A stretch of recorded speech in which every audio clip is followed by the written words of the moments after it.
I pledge to stay drug-free. I plan to stay drug-free. I pledge to stay drug-free. I pledge to be drug-free. I pledge to stay drug-free.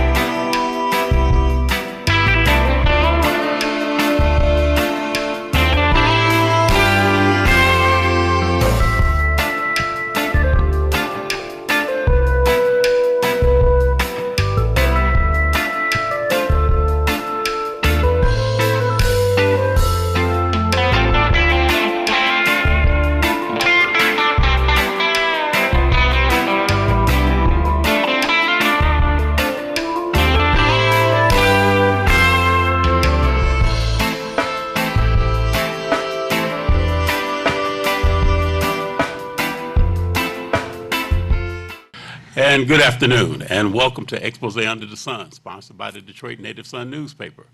I am your host, Darwin Griffin, and you are watching Expose Under the Sun in the awesome city of Highland Park, Michigan. And our show is live, and if you would like to call in, our call-in numbers are area code 313-868-0342, 313-868-0351, and area code 313-868-4336. And the website is www.tv33whpr.com. And again, you are watching from the awesome city in Highland Park, Michigan.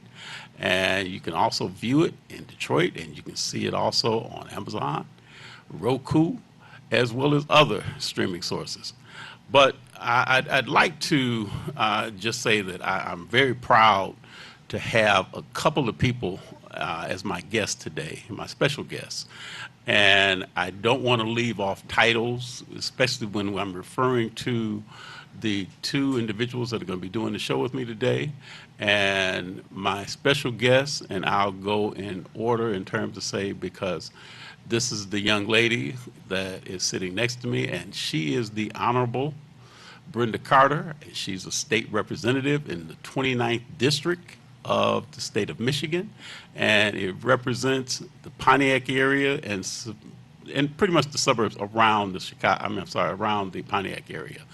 And I also want to welcome her husband. So we've got the Carters that are the political persons that represent Oakland County, and her husband is the president pro tem for the Pontiac City Council, and this is also the Honorable Randy Carter. So I thank you both for being guests on the show today. Thank you for having us. And what I'd like to do is I'd like to ask both of you just to kind of give a little bit of your background and what got you encouraged to run for the elected office that you serve in right now. Well, for me, I was a little shy person. My parents raised me right. I was a Cub Scout, Boy Scout, and moved on.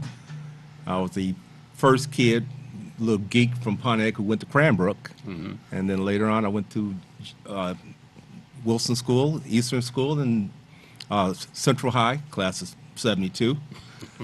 and a 75 graduate from GMI. Okay, congratulations. And so afterwards, after I retired from GM, the wife decided I need to get there and find out what's going on with our tax money in the city of Pontiac. So I decided that I needed to run because nobody was giving me answers.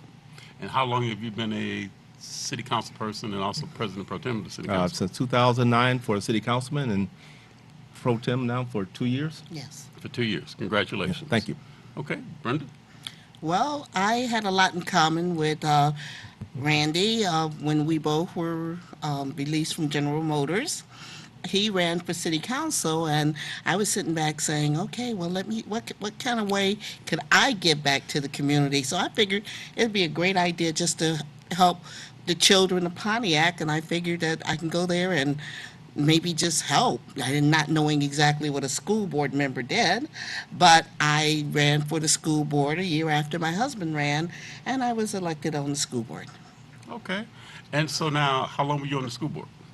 Well, I've been on the school board for 8 years. Just Okay. recently, I transitioned into the state representative's job, but during the time that I was on Pontiac School District's Board of Education, I also was on the Michigan Association of School Boards, where I was the president of that association in 2016-17. So it was a very comprehensive learning experience of what I saw, what was needed to help districts that I thought were under siege. So those are the things that you thought in terms, say, from looking at what you did when you were representing the school board, that kind of helped to make your position now as the state representative more feasible when you talk about trying to help the young people in the district as well as in the state. Absolutely, because back in 2000, starting actually under the Snyder administration in 2010, a group of family bills were introduced that disproportionately affected districts in poverty. And Pontiac was one of the school districts that was slated to be closed in 2013, along with Inkster and Buena Vista. But what we learned in that period of time up under the consent agreement, with the consent agreement, is that we could work together collaboratively as a school board and hopefully pull Pontiac out of that fate, which we did. But what I did also learn was that it wasn't just a Pontiac problem or a Detroit problem or a Benton Harbor problem. This problem disproportionately affected any school district that was impoverished. So while I was on the school board, I was definitely limited to what I could do, because a lot of things that I'm privy to now on the state level was not available when I was a school board member, even the president of both associations. But now I can actually do some research and see exactly what happened, and most importantly, put some systems in place to make sure it doesn't happen again. Now, you were just recently in in Benton Harbor, to pretty much like go and view what was going on in Benton Harbor. Can you give a pretty much like a synopsis for some of the persons in the state that didn't know what was happening, what's happened, and where we're at today? Yes, Darwin, that's a very important question, because, like I said, as a school board member, I wasn't privileged to the information that happened, the voting, or how they decided to push the A through F legislation through lame duck last year that disproportionately hit Benton Harbor. Benton Harbor never saw what was coming at it, because Benton Harbor was in an agreement, a viable agreement with the state of Michigan. But when that legislation passed in the lame duck, it took Benton Harbor out from under that umbrella. Now, where it was a benefit to everybody involved, and this is what I truly loved about it, because Benton Harbor stepped up. Benton Harbor was given the two alternatives. They were given, number one, either you charter out your high school, or number two, we will dissolve your district. Okay, the same game book. It happened to Pontiac. You know, either you charter out your high school or we'll dissolve your district, same threat. But the difference is we are up under a Democratic governor now. Okay, and I can't speak for what happened under the Snyder administration, because I was not there, but I was given the opportunity to speak to the governor and the Department of Treasury and a group of legislators. It wasn't an I, it was a we. A group of legislators got together and said, hey, we're going to take a stand on this as Democrats, and we're not going to sit back and allow yet another school district, which would have killed the entire community, fall on the sword. So what happened with that is that we were able to go down and speak to the school board in Benton Harbor, and what we found, and my husband, thank you for going, because he was instrumental in sharing that Pontiac City was also under emergency management at the same time that Pontiac School District was under a consent agreement. We were able to get down there and we were able to talk to the Benton Harbor School Board, and to our surprise, we found out that Benton Harbor had a lot of the systems that the governor was looking for already in place. So what was the why was this not being, the communications? And I'm very grateful to all the hardworking people, Joe Taylor, Pat Rush, Marletta Seats, Sherry Gay, Diagnogo. There's a list of people, Sheldon Neely, who appointed me to go down there and be the spokesperson for the Michigan Legislative Black Caucus. And of course, Keith Williams and yourself, who believed in me and wanted to get the feedback from Benton Harbor to see exactly what's going on. And they, point by point, till we got to where we are right now, which is a great place for Benton Harbor. It's a victory for Benton Harbor because Benton Harbor now is looking at a plan. I believe they approved a plan that came out of the governor's office that's going to allow them to have the resources they need from the Michigan Department of Education, from the state of Michigan Department of Treasury, from philanthropic organizations, as well as Michigan Association of School Boards, to help sheer up that school district. Because as you know, when you take out a school district's high school, the only high school they have, Pontiac only had one, you would have destroyed the community. It would become prey for gentrification.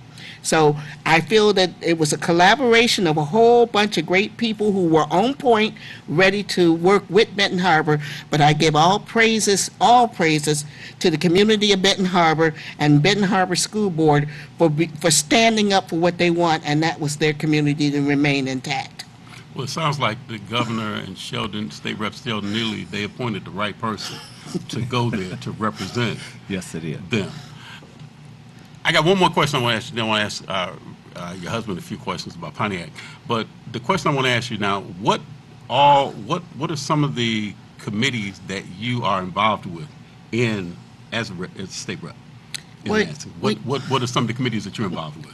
Well, when I first went up there, I wanted the really visible committees like energy and, all these high-profile committees.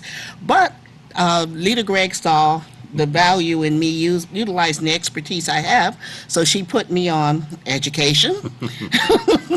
Thank Why God. reinvent the wheel? Yeah, Right. Okay. She put me in my wheelhouse with education, so everything was second nature with what happened with Benton Harbor. I'd been there, done that, got the T-shirt. She put me on family, children, and seniors because she knows that my husband and I work pretty much year-round providing services for families, children, and seniors in Pontiac.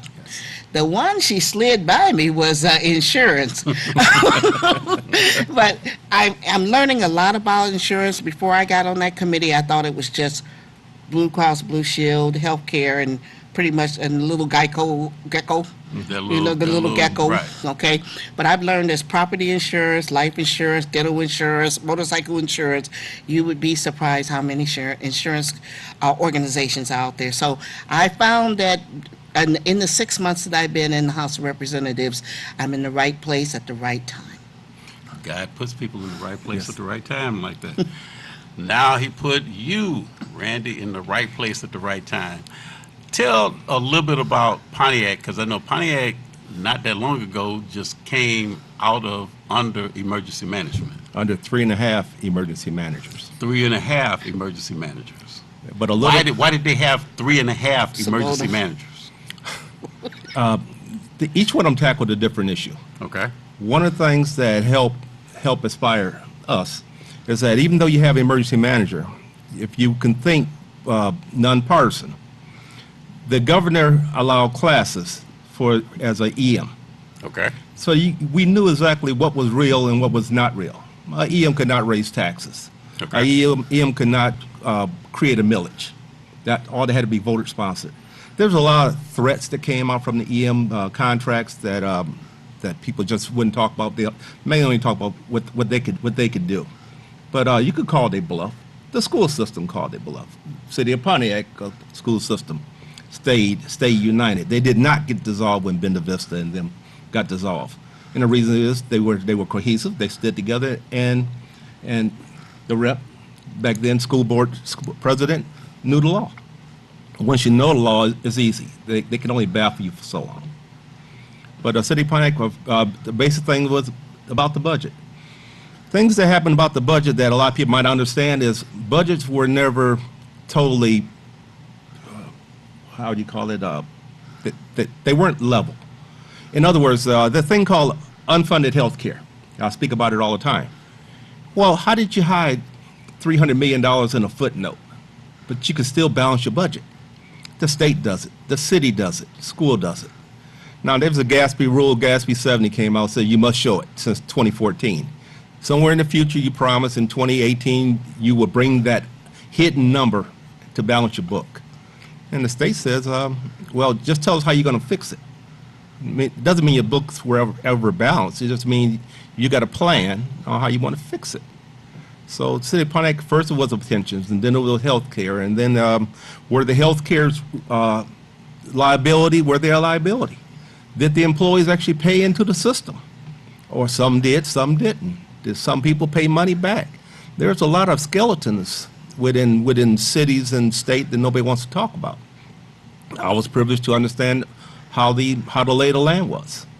And it wouldn't have hurt my political career by telling the truth. Sure, people hate me for it because they say it was their business. No, it's the residents' business. And the residents are on the hook for debts that they paid taxes for decades. And they still on the hook for a debt for a benefit that was given many years ago. That's the dilemma, and that's what we're working through. And that's what we're trying to iron out and be truthful with the public. So what are Randy, what are some of the biggest obstacles now that you on the City Council of Pontiac that you're facing right now? Okay, here's a good one. TIFA. I'm sorry, say it again? Tax increment finance. Okay. Everybody thinks about it. GM moved to your city back in the 1900s. The city of Pontiac gave GM all the land. Okay, when GM went bankrupt, GM left the land, goes back to the city. Why doesn't the city take the land back? Oh, they call it brownfield, so we'll give it to somebody else, but then there's no taxes to the public. Remember, GM does not pay taxes. Only the people who work for GM pay taxes.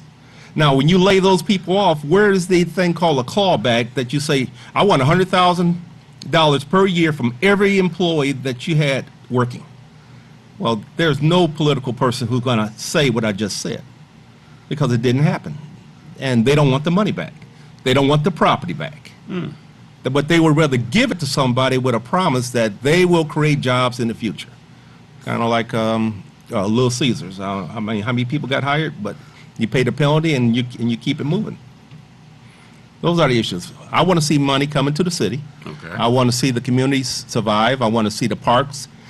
What people pay taxes for is to benefit the community. I will not ever accept the corporate welfare, where a company, GM or even Williams International came. I voted no. They came to Pontiac and they promised all these jobs. You know, United Shore just came. We're going to bring 4,000 jobs. Well, honestly, being truthful as I am, I'm going to say I want to see 4,000 W-2s. Show me. It should be about this many of them. It shouldn't be hard. Right. Okay, they just moved there less than a year ago. Okay. I'm still waiting to see those W-2s. Now, what has happened? I haven't been to Pontiac in a minute where the Silverdome was at. But what's going on with the Silverdome right now? Well, the Silverdome was demolished after 3 attempts. I'm sorry. You say after 3 attempts. After 3. Now, when he put this picture out on Facebook, there was this before picture, and then after the dynamite, the same picture was there. Yes, I Okay, did. I did. okay. And the different newscasts came out about it. But the thing that bothered me the most was they had security guards, and I'm going, well, you got thousands of pounds of explosives that did not go off. And everybody laughing about it, and I'm going, you just invited terrorists from around the world that didn't come here and pick up free explosives. Pick up free. Okay. So when I contacted the Oakland County Sheriff about it, and so they got on it, they brought security around, locked the place down better than Fort Knox, and then 2 days later, they said at 4 o'clock it will come down. And Well, it did. I think we're going to have to bleep that one word out. But, Yes. But the bottom line, because this is live. So, Oh, sorry. I just want to remind you that. Now. So now, what are they planning on doing with that land? Totally unknown to me. And that's scary when you're on the city council, and that's something that they haven't Because made you privy. economic development and planning comes through the mayor's office on the executive side. Mm-hmm. When they come to having a hearing, we'll hear about it. But deals and friends and family plans are always made that are not privileged to the council. We the legislative body. not the one that runs the city. Okay. So therefore, when it comes time that for a press release, everyone wants us to know, we're going, oh, now we need to vote on it. Wow. So, Brenda, now, so you represent Pontiac, and what are some of the other communities that you represent? I represent Pontiac, Auburn Hills, Kegel Harbor. Auburn Hills, where the palace used to be. Yes, Auburn Okay. Hills, Kegel Harbor, Sylvan Lake, and Orchard Lake Village. So now, what is it that I'm hearing? You know, I've been hearing that I guess that they're getting ready to go and take the palace, and what are they going to do with the palace now? Okay. Now, Randy may know that because I'm not on the planning level of Auburn Hills. Okay. But have you heard anything because it's I Pontiac I've Township? heard quite a few because I frequent all the city council meetings. Okay. And it appears that it's going to be bulldozed, and then it's going to be recreated to a automotive manufacturing facility. So there could be jobs that could be coming. There as will a- be jobs. Okay. Have they kind of said about how many approximate jobs that might be created? Not yet. It will be quite a few, and it's going to be a major automotive company from outside the United States that will be moving in the United States. Okay. Okay. That's a good deal. Yeah, that's a very good deal. So now the question is that do you see an influx of people moving into the Pontiac area? This is for either of you. Or do you see an exodus of people, especially people of color, moving into Pontiac or moving out of Pontiac? You want to take a shot at it, and then I'll in give my that case, opinion. my district, I'm on the far northwest side. I border Waterford, Lake Angeles, and Orion, and a little bit of Rochester. Okay. And my district is almost full. I have roughly no empty properties, and I'm not talking about low-income properties, but really I have no houses left for sale. My district is full. We only allowed to have 8,700 residents. And so therefore, by the census, if I have more residents, I would actually lose different areas because that where I'm spread out. Okay. Okay. And see what Randy's not speaking on there, and I can put on the First Lady of District 4 hat now. Yes. He works very hard with his residents. When he came on board, he established 13 neighborhood watch groups in District 4, as well as people who were willing to go out there and remove graffiti. I mean, we actually had a policy where we removed graffiti in District 4 within 24 hours of it being tagged, as well as neighbors going out there, cutting grass, making sure blighted property was taken down. Randy really instrumented several systems in District 4 to make District 4 extremely attractive for people who just wanted to live in a community that was safe. In fact, you had 4 platforms. I can't remember what they are now, but what I'm going to do is transition a little bit from District 4 into Pontiac and then District 29. I do see a resurgence. I would be very surprised if Pontiac's number did not move up. From, I think it's a little shy of 60,000 now. I anticipate growth because, first of all, the school district has turned around. Okay. That's the biggest thing. That's the number one attractor to a community. If you have programs in a school that children want to stay, I know our head count stabilized. One of the criteria for Pontiac School District staying intact was that we had to stabilize our student head count, which we did, even though we had an onslaught of charters, privates, and everybody else. The same thing that happened here in Detroit. But our school district stabilized. Last year, we had the second place Olympic team, Special Olympics. They won second place nationwide. And the year before that, we had 11 children go study over in Japan. The Pontiac School District has the only middle school Japanese student exchange program in Oakland County. Wow. So when you have those kind of attractive programs, despite the funding being inequitable, hard word to say, but I got it. Okay, then we found that a lot of Pontiac residents are giving Pontiac School District a second look, and in doing so, we're also trying to stabilize what's happening to teachers, because if you can make $1,000 in another district, or you can have better perks being in another district. It's a revolving door with our teachers. So first of all, I'd like to go on record for applauding any teacher who stays in a school district that has economic challenges, social challenges, because that shows that they are teaching from the heart. Right. And this is what happened in Pontiac. We had a lot of teachers that stayed on board and taught despite having their insurance rates go up, despite having their steps reduced. And these are some of the things we're doing in the legislature. We're trying to return that back to the teachers. We recognize that they, not only the teachers, but our parapros, our bus drivers, our cafeteria workers, everybody is very, very valuable to us. School district somebody would want to have their children in, So, and in doing this, we were able to keep families in Pontiac, and in doing that, we were able to share up the school district. We're very proud of what's going on in Pontiac School District right now, and hopefully that will be the model for any school district that's going through those challenges. And saying that, I anticipate and predict in the 2020 census that Pontiac's population will probably go somewhere around 70,000. It'll go back to where it originally was, which was about 100,000 people in its heyday. Well, I will say this, you two are very good ambassadors for the city of Pontiac and in the other cities that you state represent as well.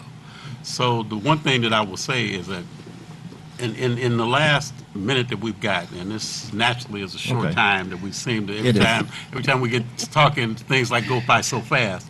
But just one thing real quick, State Rep, is there, if somebody is interested in terms of, say, in contacting your office for any information that they would like to find that you can assist them with, what is your contact information? Yes, I would be more than happy to help. If I'm not your representative, I will get you in contact with your representative because we are a team.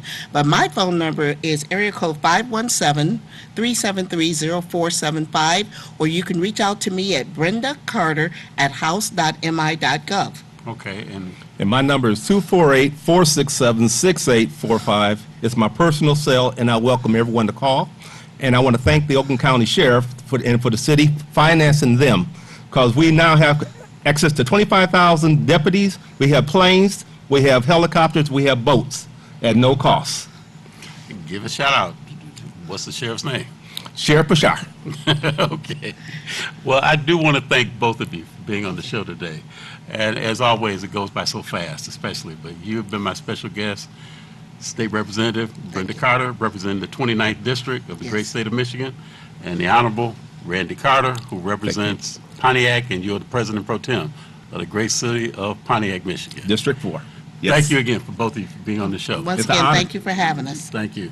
And again, you are watching the Expose Under the Sun, sponsored by the Detroit Native Sun newspaper. I am your host, Darwin Griffin, and I do want to take a shout out and let Sharon Dumas know I appreciate you, because we kind of switched our weeks that we do.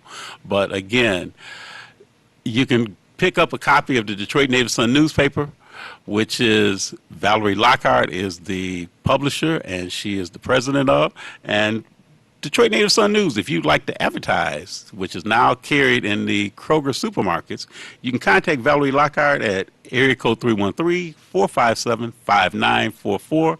Again, that's 457-5944. And again, we look forward to seeing you again, same time, same station.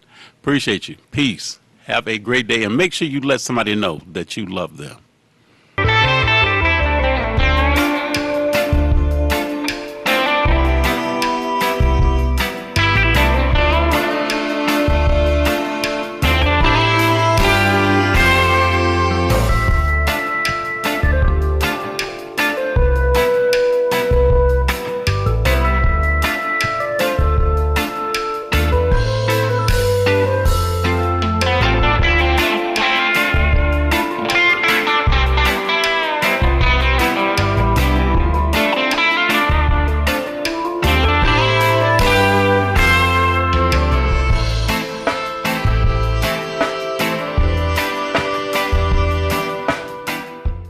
My name is Watson, And my name is Mariah, We're 12 years old. and we're representing Old Redford Academy Middle School.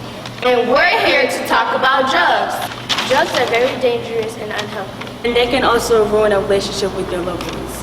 Go talk to a family member, a friend, even a teacher, or you can go to a therapist, or if you need any extra help, you can go online and find all of those. Hashtag not worth it.